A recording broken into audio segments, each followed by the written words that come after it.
დღევანდელი პოდკასტის სტუმარი არის თავად ნინო გაფრინდაშვილი და ჩვენ ვისაუბრებთ როგორ შეიძლება ამ სფეროში ესთეტიკურ მედიცინაში ბიზნესის დაწყება. ვისაუბროთ. რამ გიბიძგა, რომ ესთეტიკურ მედიცინაში წასულიყავი? ესთეტიკურ მედიცინაში ჩემს გადასვლას საკმაოდ დიდი ისტორია აქვს სხვათა შორის. დაახლოებით სადღაც 17 წლის წინ, ზუსტად არც მახსოვს, მაშინაც კი, როდესაც ვამთავრებდი ორდინატურას ოფთალმოლოგიაში, უკრაინაში, ჩემი გაცილების საღამოზე, ჩემი მეგობარი, რომელიც ასევე იყო ოფთალმოლოგი, ჩამოვიდა ერთ-ერთი ქალაქიდან უკრაინაში და აღფრთოვანებული ყვებოდა, როგორ შეიძლება რაღაც პროცედურებით ოპერაციის გარეშე გაასწორო ნავაჭი, შეცვალოთ ცხვირის ფორმა, გაადიდო ტუჩი, მოცულობაში გაზარდო და მოკლედ რაღაცა საინტერესო манипуляციები აკეთო და იმდენად გაუგნებული იყო მაშინ ეს ჩემი მეგობარი ამ ინფორმაციით, რომ ჩემზე მოახდინა შთაბეჭდილება. და მას მერე რაღაცნაირად ეს აზრი სულ ჩამრჩა გონებაში. მერე მოხდა ისე, რომ საქართველოში დაბრუნების შემდეგ ავიღე ლიცენზია ოფთალმოლოგიაში, დავიწყე ლაზერულ ქირურგად მუშაობა და ეს განცდა და შეკითხვები არასოდეს არ მასვენებდა და რაღაცნაირად დავიწყე ჩემით ინფორმაციის მოძიება და კურსების ძებნა ამ მიმართულებით.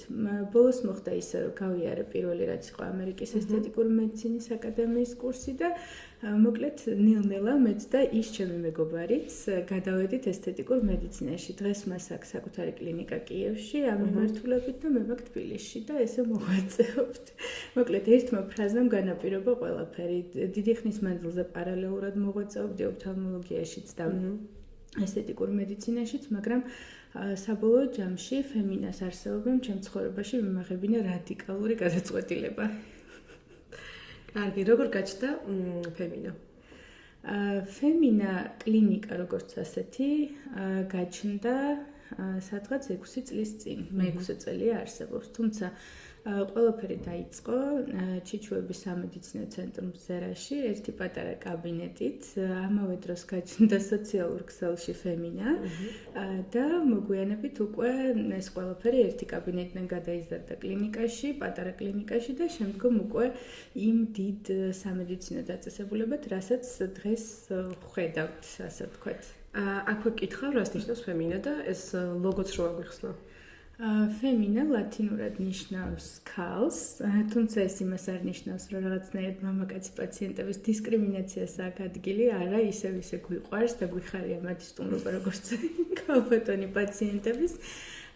და თვითონ ლოგო ეს არის ფიბონაჩის სპირალი, რომელიც დღემდე ასოცირდება ლოგოტიპად და ერთ-ერთ მნიშვნელოვან დეტალად ოქროს კვეთის პრინციპთან მიმართებაში, რაც გულისხმობს იმას, რომ ესთეტიკურ მედიცინაში სახის პროპორციები და ზოგადად სხეულის პროპორციები მნიშვნელოვნად უკავშირდება ოქროს კვეთასთან არსებულ პრინციპს და სწორედ ეს, ასე ვთქვათ, მოხატულობა განსაზღვრავს ფემინას ლოგოს. რამდენად რეალურია ექიმი ბიზნესში? ექიმი ბიზნესში რეალურია. თუმცა რთულია საკმაოდ, იმიტომ რომ აბსოლუტურად განსხვავებულია ექიმის ფილოსოფია და სრულიად განსხვავდება ბიზნესი. ამიტომ ეს ამ წუთას არის ორი ურთიერთდაკავშირებული, მაგრამ აბსოლუტურად ცალ-ცალკე საქმიანობა. და რაიმე განათლება გქონდა ამ კუთხით? არაფერი.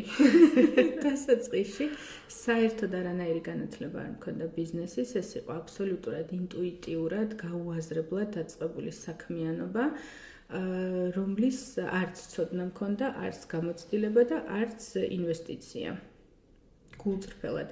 დანარჩენი ყველანაირი ცოდნა, გამოცდილება მოვიდა მოგვიანებით, ნაბიჯ-ნაბიჯ, თან ვითარდებოდა ფემინა, თან ვსწავლობდი, გავდიოდი უამრავ პატარ-პატარა კურსს, როგორც ბიზნესის, ასევე მარკეტინგის საფუძვლებს, სოციალური მედიის მიმართულებით განათლებას და სწორედ აი ამ რაღაცა შეცდომებზე და ხარვეზებზე დაყრდნობით აშენდა დღესდღეობით ყველაფერი. ბიზნეს გეგმა თუ შეადგინე, სანამ დაიწყებდი, ფემინა სანამ დააფუძნებდი? არ მქონია არც ბიზნეს გეგმა სამწუხაროდ, ან როგორც გითხარი, სრულიად ინტუიციებზე დაყრდნობით მოხდა ყველაფერი. და ვფიქრობ, რომ თავარი მამოძრავებელი ძალა, რამაც ეს ყველაფერი წარმატებად განაპირობა იყო ის, რომ ერთი რომ სფერო იყო საკმაოდ ახალი და კონკურენცია ნაკლები იყო, ამ ხარისხით ამ სფეროს და ესეთი პასუხისმგებლობით კეთება იყო ახალი, ვინაიდან ძალიან ქაოტური იყო ყველაფერი.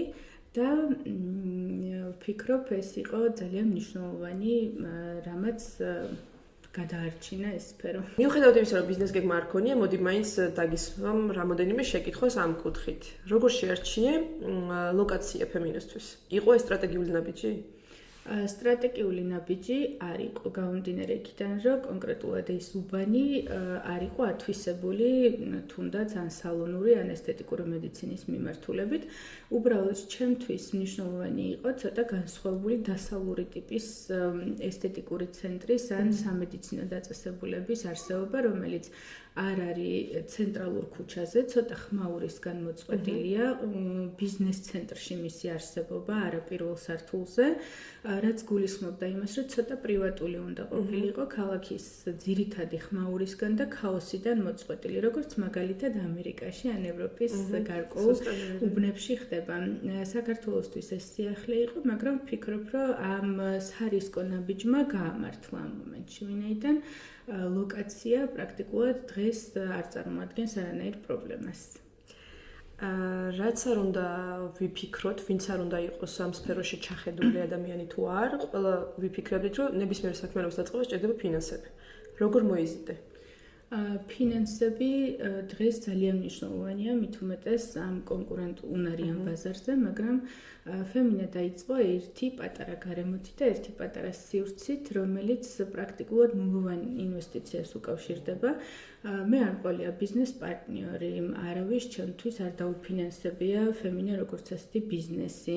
არც მამას, არც მეუღლეს, ოჯახის არც ერთ წევრს, რაც ბევრისთვის სრულიად წარმოუდგენელია ხოლმე, ის იყო ჩემი პირადი ექიმის შრომის და გამოცდილების შედეგად დაგროვებული მცირე ინვესტიცია, რომლიდანაც ნელ-ნელა დავიწყეთ ამ ბიზნესის აშენება. არასოდეს არ დამოვიწყდება და ყოველთვის ძალიან თამამად გულღიად ყვები ხოლმე ადამიანებისთვის, ვისაც ეს აინტერესებს, რომ დაახლოებით 5 ან 6 წლის განმავლობაში მაქსიმალურად ყველაფერი შეზღუდული ვქონდა ოჯახში, რამდენიმე წელი გავატარე ერთ ქურთუკში, ერთ ფეხსაცმელში იმისთვის, რომ ფემინა დღეს ყოფილიყო ის, რასაც წარმოადგენს. მიუხედავად ფინანსური ნულოვანი ინვესტიციისა, სამაგიეროდ არსებობდნენ ადამიანები, ოჯახის წევრები და მეგობრები, რომლებმაც უდიდესი როლი შეასრულეს ამ სივრცის და გარემოს შექმნაში მათი ადამიანური და არამატერიალისტური გვერდში თანადგომის მომენტი, ასევე მეგობრები, ადამიანები და ის მცირე გუნდი თანამშრომლების, რომლებიც დღემდე არსებობენ ფემინაში და ისევ რაღაცნაირად ამ ბიზნესში ერთად მოვდივართ. ამიტომ ადამიანური მხარდაჭერის და ამ მომენტთან ერთად ვფიქრობ, რომ ამ განაპირობა ეს წარმატება. და ალბათ შენი ერთგული პაციენტებიც, რომლებიც მოგყვებიან უკვე რამდენი წელია და სადაც არ უნდა წავხვიდე, მაინც იქ წამოვიდე. ხო, სწორია, ესეც შენი დამსახურება. ჩვენ ცალკე ვისაუბრებთ. რა თქმა უნდა, უბრალოდ ერთი კომპონენტი იქნებოდა ნამდვილად. მართლა უმნიშვნელოვანესი კომპონენტია, რაზეც 24 საათი მიმდინარეობს ჩვენი გუნდის მიერ ფიქრი, დაგეგმვა, ზრუნვა და ვფიქრობ, რომ ის ხარისხი, რაც პირველ დღეს იყო არჩეული, თუნდაც ინტუიციურად, რომ ბიზნესი ეს არ ყოფილიყო, არამედ ეს იყო ზრუნვა ადამიანებზე, რომელთაც ხარისხიანი სერვისის მიღება უნდოდათ. სწორედ ის პრინციპი დღემდე მოყვება და ვფიქრობ, რომ ყოველთვის იარსებებს და ეს ცალკე, ასე ვთქვათ, ხაზგასმის საფუძველია ნამდვილად. დარწმუნებული ვარ, სირთულეების გარეშე ნამდვილად არ ჩაივლიდა ეს შენი ბიზნეს საქმიანობა და საინტერესოა ნამდვილად როგორ გადალახე ეს სირთულეები. სირთულეები ნამდვილად იყო, როდესაც 2018 წელს გაიხსნა პირველი ფემინა. ზუსტად რამდენიმე თვეში დაიწყო კოვიდის პანდემია და ახალ ესე დაწყებულ ბიზნესზე მოწმენდილ ცაზე მოხდა ისე, რომ ეს ყველაფერი შეჩერდა. იყო სტრესული, იყო ემოციური, მაგრამ რაღაცნაირად გადალახვადი აღმოჩნდა ეს ყველაფერი. სირთულეებს ვაწყდებით ყოველდღიურად, გამორიცხულია იყო ორ ფრონტ შორის, პარალელურად მართო ბიზნესი, ან იმუშაო როგორც პრაქტიკოსმა ექიმმა, ერთი პრობლემის გადაჭრას ყოველთვის რაღაცა ახალი მოყვება, მე ეს არის მოკლედ ეს არის რგოლი და ჯაჭვი, რომელიც არ მთავრდება, დამღლელია, თუმცა ვიტყოდი, რომ 24 საათიან ყურადღებას, სიფხიზლეს და მუშაობას მოითხოვს და სწორედ აი ამ რეგულარული, ასე ვთქვათ, მუშაობის ხარჯზე ხდება ამ სირთულეების გამკლავება და გადალახვა. კარგი, ამ სფეროში ძალიან მნიშვნელოვანი არის კიდევ პაციენტების გარდა პერსონალი, თანამშრომლები და კიდევ შემდგომ რაც ინექციური ხარის იქეთ, ინექციური პროდუქტების იქეთ, მე როგორც ვიცი, ძალიან მნიშვნელოვანია კიდევ აპარატები. ამასთან მიმართებაში შენ რა რეკომენდაციას გასცემდი, ან ცოტა წარმოდგენა რომ მაინც შეგვექმნა, რა სირთულეებთან გვაქვს საქმე? კი ბატონო, ფემინა ჩემთვის არის ხარისხის სტანდარტი. არა მხოლოდ ის, რაც საქართველოში ხდება, არამედ მსოფლიო ასპარეზზე. ხარისხის სტანდარტს მოყვება კმაყოფილი პაციენტი. ზოგი ამას იაზრებს, ზოგი ვერ იაზრებს, ზოგი ასევე ინტუიციურად მოდის ჩვენთან, თუმცა ხაზგასმით ვიტყოდი იმას, რომ ხარისხი არის უმნიშვნელოვანესი. ეს აისახება ყველაფერში, დაწყებული სერვისიდან, რასთანაც პირველ რიგში შეხება უწევს პაციენტს, ადამიანს, როდესაც ფეხი შემოდგავს კლინიკაში, მიზანი არის ის, რომ ყველა დეტალში უნდა იგრძნობოდეს ეს ხარვისი. გაგრძელებული სოციალური მედიით და მარკეტინგის მიმართულებით, მანამ სანამ ჩვენამდე მოვა, რომელიც ასევე იმ ხარისხის მაჩვენებელი უნდა იყოს, რასაც ჩვენ თავაზობთ. ცალკე გუნდი მუშაობს ამ მიმართულებით, ეს არ არის ერთი ადამიანის შრომა, ასევე ეს არის პრეპარატები, რასაც ყოველდღიურად ვიყენებთ, ძალიან მკაცრად არის კონტროლირებული, გახშირული, თუ რას გამოვიყენებთ და რას შევთავაზებთ ადამიანებს, ეს არის პროდუქტები და პრეპარატები, რომელიც ძალიან მკაცრ ლოჯისტიკას ექვემდებარება, რომელსაც კომპანიები წარმოებელი ქვეყნიდან, ქარხნიდან ყველა წესის დაცვით გვაწვდიან, სხვანაირად ჩვენ არ თანამშრომლობთ კომპანიებთან და სუთითზე ჩამოსათვლელია ის კომპანიები საქართველოში და მომწოდებლები, რომელიც ამ ხარისხს და სტანდარტს აკმაყოფილებენ. ეს არის აპარატურა, რომელიც ორიგინალია, ფემინაში ყველა აპარატი, რაც არის, აბსოლუტურად ყველასაა გავლილი სერტიფიკატი ევროპული სტანდარტის და ამერიკული FDA კონტროლი. რაც გულისხმობს იმას, რომ ეფექტურობაზე მეტად ამ აპარატურასთან მიმართებაში ჩვენ უსაფრთხოებაზე გვაქვს აქცენტი, მანამ სანამ ეფექტურობაზე ვისაუბრებთ. ასევე დაცულია ის სტანდარტი, როგორ უნდა მოხდეს ამ აპარატურის პროტოკოლით გამოყენება, სტაფი რეგულარულად გადის ექიმები ტრეინინგს, სერტიფიცირებულია ყველა აპარატიც და სპეციალისტიც, რომელიც ამ კონკრეტულ ხელსაწყოზე მუშაობს. დაცულია მოვლა აპარატურის სერვისი, კონტროლი, ასევე დაცულია ერთჯერადი სახარჯი მასალის გამოყენება, რაც სერიოზულ პრობლემას წარმოადგენს და არავინ არ აკონტროლებს თუ ეს ჩვენ არ გავაკონტროლეთ და პასუხისმგებელი ჩვენ არ ვიყავით. და ასევე მნიშვნელოვანია მთლიანი, ასე ვთქვათ, ხარისხის კონტროლი, რაც გულისხმობს იმას, რომ ფემინა არ არის სალონური ტიპის დაწესებულება. ჩვენ ვართ კლინიკა, ამბულატორიული კლინიკა, მაღალი რისკის სამედიცინო სერვისის მომწოდებელი და ჩვენ ვექვემდებარებით საქართველოს ჯანდაცვის სამინისტროს და ყველა იმ პროტოკოლს და რეგულაციას, რომელსაც ისინი გასცემენ და ითხოვენ, რაც კიდევ უფრო ართულებს იმ მოთხოვნებს ჩვენს მიმართ და სამაგიეროდ ეს კიდევ უფრო მეტად იცავს პაციენტს სხვადასხვა ტიპის გაურკვევლობისაგან. აქედან გამომდინარე, ეს ბევრი კომპონენტი, ჩვენ რაზეც ამ წუთას ვისაუბრეთ, საბოლოო ჯამში ქმნის სტანდარტს. კიდევ ერთი უმნიშვნელოვანესი და დაუწერელი თუ დაწერილი კანონი ჩვენთან არის ის, რომ სამედიცინო პერსონალი, რომელსაც შეხება აქვს პაციენტთან და მის პროცედურებთან, აუცილებლად უნდა იყოს სამედიცინო პერსონალი. რაც გულისხმობს სამედიცინო განათლებას და საქართველოს კანონმდებლობის მიხედვით ლიცენზირებას, იმისთვის რომ მათ ქონდეთ სამედიცინო манипуляციის ჩატარების უფლება. ძალიან მნიშვნელოვანი ინფორმაცია, მე მგონი, რაც კი შენ ჩამოთვალე ლაკონურად. მე მგონი ამას ძიება ჭირდება და გამოცდილება და ასე შემდეგ და ესე რამოდენიმე წუთის მეშვეობით შეუძლია ადამიანს ეს ყველაფერი გაიგოს და გაიაზროს. საკმაოდ დიდი შრომის შედეგად მიღწეული, როგორც თქვა, ხარისხი და დონე, იმიტომ რომ სპეციალისტებს ჭირდება შერჩევა, გადამზადება, აპარატურაში ხდება უზარმაზარი ინვესტიციის ჩადება, თუ ვინმეს არ აქვს წარმოდგენა რასთან არის კავშირში, ვიტყოდი რომ დაახლოებით ეს არის 50,000-დან 150,000 ევრომდე თითოეული დანადგარი, რომელიც ყველანაირი სტანდარტის შესაბამისობაში უნდა მუშაობდეს. და რა თქმა უნდა, ზრუნავთ პაციენტების უსაფრთხოებაზე და ითვალისწინებთ ყველა კომპონენტს. აქ ერთი შეკითხვა მაქვს, ფემინა როდის გაიზარდა? ანუ თქვენ ლოკაცია მინიმალურად შეიცვალეთ და როდის გაიზარდა? როდის გაჩნდა გაზრდის იდეა?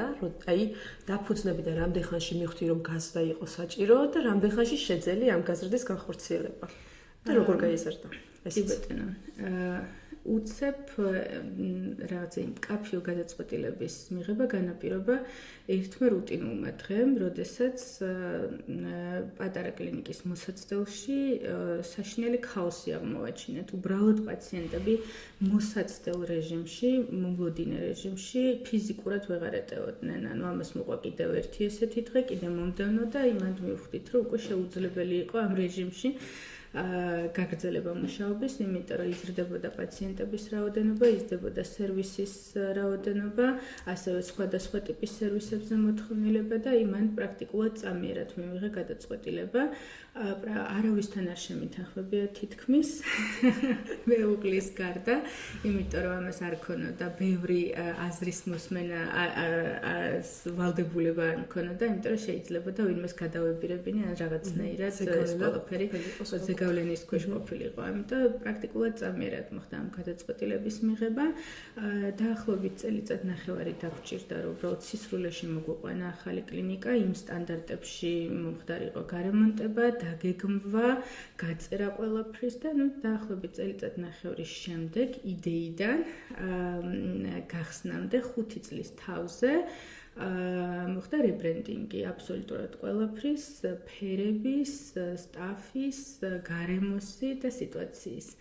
გაიზარდა სერვისები, სერვისის მიმწოდებელი ადამიანები ჩვენთან და მოკლედ ესე ნელ-ნელა მოხდა ეს ყველაფერი. რამდენი ადამიანით დაიწყო და რამდენი გყავს დღეს? ფემინაში მოღვაწეობა დავიწყეთ სულ 3-4 ადამიანმა და დღეს ჩვენი რიცხვი თითქმის 20-ია, მაგრამ ეს ნიშნავს იმას, რომ რამდენიმე თვეში კიდევ უფრო ბევრი ვიქნებით. რადგან ისევ ფართოვდება თქვენი მომსახურების სპექტრი. აქედან გამომდინარე კიდევ შეკითხვა, რისკების თუ გეშინია? თავიდან 6-7 წლის წინ რისკების კატასტროფულად მეშინოდა. მაგრამ დღესდღეობით აბსოლუტურად უცბად ვიღებ გადაწყვეტილებებს, რამდენადაც გასაკვირია რომ უნდა იყოს, იმიტომ რომ იმდენად დინამიური სწრაფი ტემპია, რომ თუ რაღაცა ერთ მომენტში არ მოხდა სწრაფი გადაწყვეტილების მიღება, ეს ნიშნავს იმას, რომ ხვალ უკვე გვიანი იქნება. რისკები ყოველთვის უნდა იყოს გააზრებული. გააზრებული რისკი, რომელსაც შეიძლება რომ უკან დასახევი გზა ყოველთვის გქონდეს, მიმაჩნია რომ აბსოლუტურად გამართლებულია და აქედან გამომდინარე ვიაზრებ, რომ ისიც კი წინასწარ მაქვს გააზრებული, თუ ვერ გაამართლა რაღაცა კონკრეტულმა ნაბიჯმა, ხომ არ იქნება კატასტროფული ან დამღუპველი. თუ ამ კითხვაზე პასუხი არის ხოლმე არა, მაშინ მიმაჩნია რომ რისკი ღირს ამ ყველაფრად. რა შეიცვალა მას შემდეგ, რაც საერთაშორისო ტრენერის სტატუსი მოგანიჭეს? გალდერმა არის მაგნატი დერმატოლოგიასა და ესთეტიკურ მედიცინაში. პრაქტიკულად მსოფლიო ბაზარზე ქმნის ამინს. ამიტომ გალდერმა საერთაშორისო ტრენერობა ნიშნავს იმას, რომ ჩემთვის ეს არის ძალიან დიდი პლუსი, პრიორიტეტი, პასუხისმგებლობა, ძალიან დიდი ბედნიერება, ხანდახან შიშები, რისკები, თუმცა ვიტყოდი ერთს, რომ მიუხედავად ამ შიშების, რაც თავიდან მქონდა ამ პასუხისმგებლობასთან მიმართებაში, გალდერმა საერთაშორისო ტრენერობა მეც და ფემინისტად ძალიან ბევრი პლუსი მოგვიტანა, იმიტომ რომ ეს არის ყოველდღიურად ურთიერთობა უცხოელ კოლეგებთან, კიდევ უფრო მეტად მიახლოება საერთაშორისო სტანდარტთან, ვინაიდან მე მიწევს არა მარტო მათთან ურთიერთობა, არამედ მათ კლინიკებში ყოფნა, სხვადასხვა მაღალი დონის ტრეინინგებზე ყოფნა, დასწრება, მონაწილეობა და მე თვითონ როდესაც ვარ ხოლმე სპიკერი, ამიტომ უფრო მეტად გავიაზრე, რას ნიშნავს ხარისხი ესთეტიკურ მედიცინაში, როგორი უნდა იყოს ლიდერი და როგორი უნდა იყოს საერთაშორისო კლინიკა სხვადასხვა, ასე ვთქვათ, მაღალი სტანდარტებით. ამიტომ როდესაც ვადარებ ხოლმე ფემინას, თუნდაც საზღვარგარეთ არსებულ კლინიკებს, ან როდესაც ისინი გსტუმრობენ ხოლმე ფემინაში, და სხვა შორის 5 წლის თავზე რაც ახალსივრცეში გადმოვედით ფემინაში, გიას მიერ ორგანიზებული გალდერმას არაერთი საერთაშორისო ტრეინინგი ჩატარდა და როდესაც თუნდაც კოლეგები ან ორგანიზატორები აღნიშნავდნენ იმ ფაქტს, რომ განსაკუთრებულად კარგია ფემინა, განსაკუთრებულად კომფორტულია და ლამაზია, კიდევ უფრო სასიამოვნოა ჩემთვის, იმიტომ რომ ადამიანებისთვის, რომელთაც ყველაზე ბევრი და საუკეთესო უნახავთ, მათი შეფასება, რომ ფემინა აბსოლუტურად განსხვავებულ დონეზე დგას, ძალიან სასიხარულოა და ვფიქრობ, რომ ამანაც რაღაცა მნიშვნელოვანი როლი ითამაშა თუნდაც ესეთი ხარისხის ბიზნესის არსებობაში. როგორი უფროსი ხარ? ამაზე ალბათ გუნდი უფრო მეც ისაუბრებს, თუმცა ვფიქრობ, რომ ცოტა არასტანდარტული ვარ. გამომდინარე იქიდან, რომ ბიზნეს ტრეინინგზე რამდენზეც ყოფილვარ, ანუ მისმენია, სულ არის ხოლმე ხაზგასმა, რომ ანუ უფროსი არ უნდა იყოს მეგობრული თავის თანამშრომლებთან, კატეგორიულად დაუშვებელია, რომ ეს დისტანცია არ იყოს შენარჩუნებული, ამ წესებს ვერ ვემორჩილები, იმიტომ რომ შეუძლებელია იმ ადამიანებთან, რომელთან ერთადაც გაიზარდა ეს ბიზნესი და სერვისი, რაღაცნაირი ზღვარი გაავლო ურთიერთობის, ამიტომ ერთად ვერთობით, ერთად მუშაობთ, ერთად გადავდივართ ყირაზე, როცა საჭირო არის სამუშაო საათებში, ერთად ვსვამთ, მოკლედ ყველაფერს პრობლემად ვაკეთებთ ერთად, მაგრამ როდესაც საქმეზე არის საუბარი, შემიძლია ვიყო მომთხოვნი, შემიძლია ვიყო მკაცრი, ხმას ვერ ვუწევ, არ ვუწევ, ჩემი სტილი არ არის, მაგრამ შემიძლია მოვისმინო ყველას აზრი, ყველას ვკითხო, მაგრამ საბოლოო ჯამში გადაწყვეტილების მიღება მე მიწევს. ვინაიდან ვფიქრობ, რომ ის, ვინც პასუხისმგებელია ბოლოს, ვინც უნდა აიღოს თავის და იკისროს პასუხისმგებლობა, შესაბამისად გადაწყვეტილებაც უნდა მიიღოს მან. ამდენი წარმატების შემდგომ კითხავ, თუ გაქვს რაიმე გაუმართლებელი ბიზნეს გეგმაც? კი.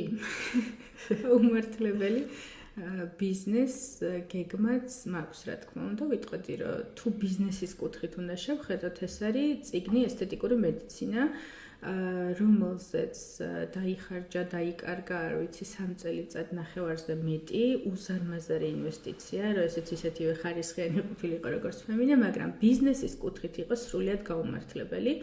იმიტომ რომ არა წარმოუდგენელი თანხა დაჯდა მისი შექმნა, იმიტომ რომ ამაზე ძალიან ბევრმა ადამიანმა იმუშავა, გრაფიკოსმა, დიზაინერმა, ხარისხი, მისი ბეჭდვის, თუმცა ეს არის ყველაზე არამომგებიანი პროექტი, რაც ოდესმე შემიქმნია, იმიტომ რომ პრაქტიკულად მოთხოვნა წიგნზე სამწუხაროდ ქართულ რეალობაში, რომელიც ერთადერთია, განუმეორებელია, უნიკალურია, სახელმძღვანელოა, რომლის გარეშეც ფიზიკურად ამ სფეროში წესით არ უნდა საქმიანობდე ადამიანი, არის ყველაზე გაუმართლებელი ნაბიჯი, რაც ცხოვრებაში გამიკეთებია. ბიზნესის კუთხით, არა გაყიდვად.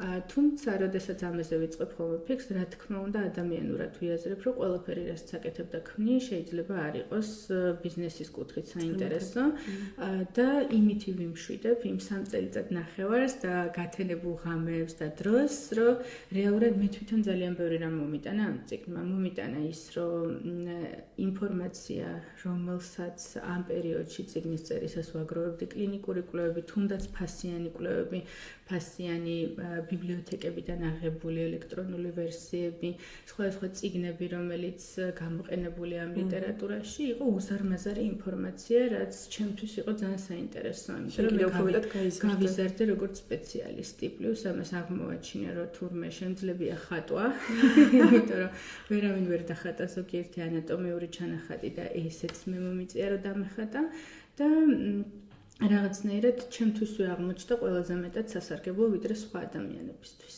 სამწუხაროა ეს თუ არ არის სამწუხარო, არ ვიცი ვერ გეტყვი, მაგრამ რეალობა ესეთია. ჯერჯერობით. ამ გადამოსახედიდან იგივეს თუ გააკეთებდი. გულისხმობ რა გზაც გამოიარე, ანუ როგორც დაიწყო ფემინა, დაარსდა და ასე შემდგომ, ამ ყველაფერს თუ გააკეთებდი დღევანდელი გადმოსახედიდან. ბიზნესის კუთხით მე არ ვამბობ ეს პირადი მიღწევები, პროფესიული ზრდა და ასე შემდეგ, რადგან ეს თემა ეძღვნებოდა ბიზნესს, როგორც ბიზნესს. გამომდინარე იქიდან, როგორც ექიმს ამ სფეროში მოღვაწეს, უბრალოდ სხვა რეალობა არ მექნებოდა, ალბათ მაინც კი, ვიტყოდი რომ კი. მით უმეტეს იმ პერიოდში, როდესაც ჩვენ დავიწყეთ ფემინას აშენება, ასე ვთქვათ, მაგრამ რომ არ ვიყო ექიმი ამ სფეროში მოღვაწე და დღეს ვიწყებდა ბიზნესს, ცხადია, არ შევეჭიდებოდი ესთეტიკურ მედიცინას, იმიტომ რომ იმდენად დიდ ინვესტიციას მოითხოვს ერთიანად, იმდენად ბევრ დეტალზეა საფიქრალი, იმისთვის რომ დაეწიო დღევანდელ რეალობას და გაუთანაბრდე მაინც კონკურენტებს, როგორც ფემინაა და კიდე რამდენიმე, ასე ვთქვათ, კლინიკა, რომელიც დღეს ამინს ქმნის ესთეტიკურ მედიცინაში, პრაქტიკულად შეუძლებელი იქნებოდა, იმიტომ რომ რაც არ უნდა არსებობდეს ბრენდი, ბრენდის უკან ყოველთვის დგას ადამიანი, ან ადამიანები, რომლებიც სწორედ აი ამ ბიზნესის წარმატებას განაპირობებენ. ამიტომ შეუძლებელია დღეს გახსნა რაღაცა ცენტრი, კლინიკაც არ, აიყვანო რამდენიმე თანამშრომელი ექიმი, რაღაც იყიდო რამდენიმე არც ისე ხარისხიანი აპარატი და რაღაცნაირად გადაწყვიტო, რომ ეს ბიზნესი გაამართლებს. ამხელა კონკურენციის ბაზარზე ეს უკვე ძალიან რთულია, ამიტომ შეიძლებოდა რომ დავფიქრებულიყავი და კითხვის ნიშნები გამჩენოდა. რაიმე რეკომენდაცია თუ გაქვს ამ სფეროში დამწყები ინექციონისტებისთვის? როგორც პირადი პროფესიული ზრდისთვის, აგრეთვე ბიზნესის დაწყების კუთხით. აი, ვინც გადაწყვიტა, რომ პატარა კაბინეტიდან უნდა გამოვიდეს და საკუთარი ცენტრი შექმნეს. პირველი რაც უნდა გავიაზროთ ყველამ არის ის, რომ ესთეტიკური მედიცინა და ზოგადად სამედიცინო ბიზნესი არ არის ერთ დღეში ან ერთ თვეში ასაღორძინებელი ბიზნესი. სამწუხაროდ ეს ესე არ ხდება, როგორც სხვა სფეროებში, როდესაც შეგიძლია ერთ ღამეში 24 საათში რაღაცა განსაკუთრებული წვდომა კონდეს დიდ აუდიტორიებთან. ეს არის ძალიან ნელამზარდი ბიზნესი, სადაც ხარისხს და დამოკიდებულებას ძალიან დიდი მნიშვნელობა აქვს. ანუ ლოიალურ კლიენტებთან, როგორც ბიზნესშია და მარკეტინგში, ანუ ლოიალურ პაციენტებთან ურთიერთობა და ადამიანებში ლოიალობის გაზრდა სჭირდება ბევრი წელი, ეს არ ხდება ერთ და ორ დღეში. შესაბამისად გულისხმობს ძალიან დიდ ინვესტიციას, მაგრამ ცხადია, შესაძლებელია, რომ ერთმა კონკრეტულმა ადამიანმა პატარა კაბინეტის ბიზნესი დაიწყოს, ან კაბინეტიდან კლინიკის ჭრილში გადმოვიდეს. თუმცა მთავარი არის ხარისხი, რასაც ვიტყოდი, რომ ყოველთვის ამართლებს, იმიტომ რომ მქონია ყოფილ მოსწავლეებთან შეხება ადამიანებთან, რომელიც ამ ბიზნესში ცდილობენ, შეიძლება დასაწყისში ყველაფერზე წასვლა გამართლებული იყოს, მაგრამ საბოლოო ჯამში რამდენადაც სწრაფად აღმავლად ხდება წარმატების მიღწევა, იმდენად სწრაფად ხდება მიწაზე დანარცხება. გრძელვადიან პერსპექტივაზე და ჭრილში ორიენტაციის არსებობა არის უმნიშვნელოვანესი, რომ გათვალო საბოლოო ჯამში, რომ ხარისხი შენზე ყოველთვის იმუშავებს დადებითად და უკავშირი იქნება ნელი, მაგრამ საბოლოო ჯამში საკმაოდ მნიშვნელოვანი. დიდი მადლობა. მადლობა შენ.